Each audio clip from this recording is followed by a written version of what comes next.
Assalamualaikum warahmatullahi wabarakatuh. Saya Rahmat Aryan dari Prodi Tadris Bahasa Indonesia semester 7 Universitas Islam Negeri Sumatera Utara, Medan. Di sini saya akan menjelaskan mengenai rencana pelaksanaan pembelajaran, bisa disebut RPP, program Bahasa Indonesia bagi penutur asing, yakni BIPA, dengan tema pengenalan makanan tradisional Indonesia tingkat pemula dasar. Adapun durasinya yaitu 90 menit, di mana yang pertama yaitu tujuan pembelajaran terbagi menjadi 3. Yang pertama, mengenal beberapa makanan tradisional Indonesia beserta asal daerahnya. Yang kedua, menggunakan kosakata terkait makna makanan tradisional dan percakapan sederhana. Yang ketiga, menyusun kalimat sederhana tentang makanan tradisional yang disukai. Adapun materi pembelajarannya itu kosakata. Yang pertama, contoh makanan tradisional. Adapun frasa atau kalimat, yang mana contohnya seperti apa makanan tradisional favorit kamu. Yang kedua, saya suka rendang karena rasanya gurih dan pedas. Tiga, yaitu gudeg berasal dari Yogyakarta. Itu contoh dari frasa atau kalimat. Yang ketiga yaitu metode dan strategi, yang mana metode yang saya terapkan pada kesempatan kali ini yaitu metode diskusi, tanya jawab, permainan, dan praktik percakapan. Yang mana strateginya pemanfaatan media visual, gambar atau gambar pada makanan tradisional. Adapun media dan alat yang saya terapkan pada kesempatan kali ini, yang pertama yaitu gambar atau foto makanan tradisional. Yang kedua yaitu alatnya dengan lembar kerja untuk latihan menulis dan mencocokkan gambar. Selanjutnya langkah-langkah pembelajaran yang dimulai dari pendahuluan 15 menit, guru menyapa peserta didik dan mengecek kehadiran. Yang kedua, guru menunjukkan gambar beberapa makanan tradisional dan bertanya, apakah kalian tahu makanan ini? Yang ketiga, guru menjelaskan tujuan pembelajaran pada hari ini. Pada kesempatan selanjutnya yaitu kegiatan inti, yang mana durasinya 60 menit. Yang pertama, eksplorasi.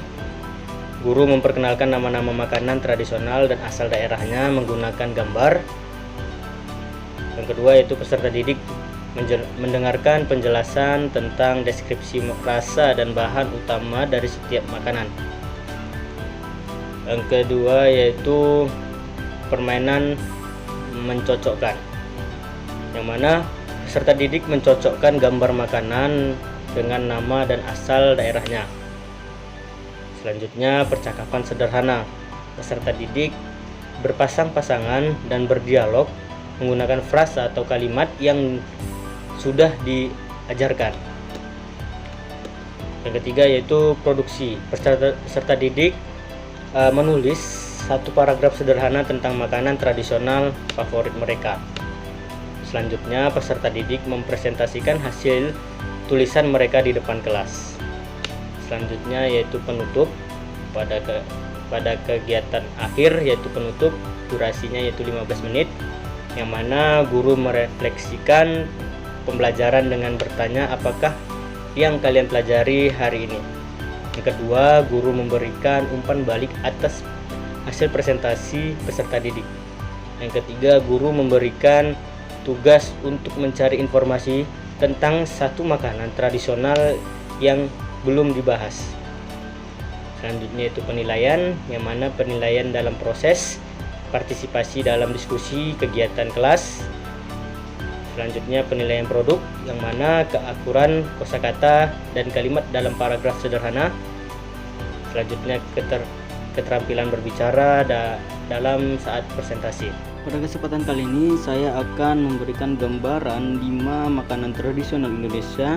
Yang pertama yaitu rendang, di mana rendang adalah kuliner asli Minangkabau, Sumatera Barat.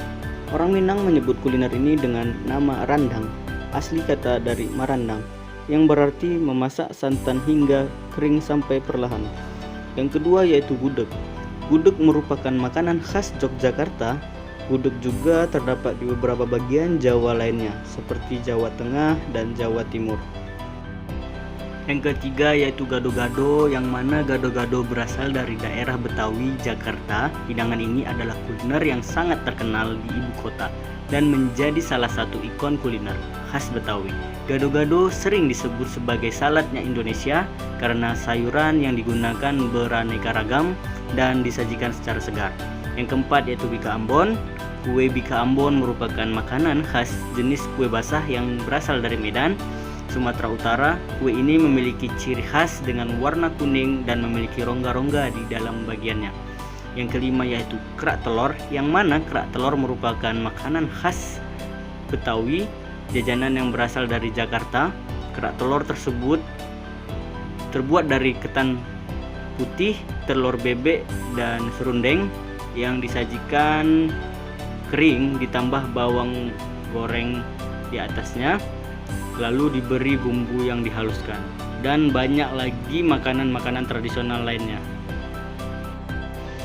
Baik, mungkin hanya itu yang bisa saya sampaikan mengenai rencana pelaksanaan pembelajaran atau RPP pada program Bahasa Indonesia bagi Penduduk Asing.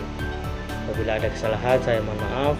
Saya Rahmat Aryan, pamit undur diri. Wabillahi taufiq wal hidayah. Assalamualaikum warahmatullahi wabarakatuh.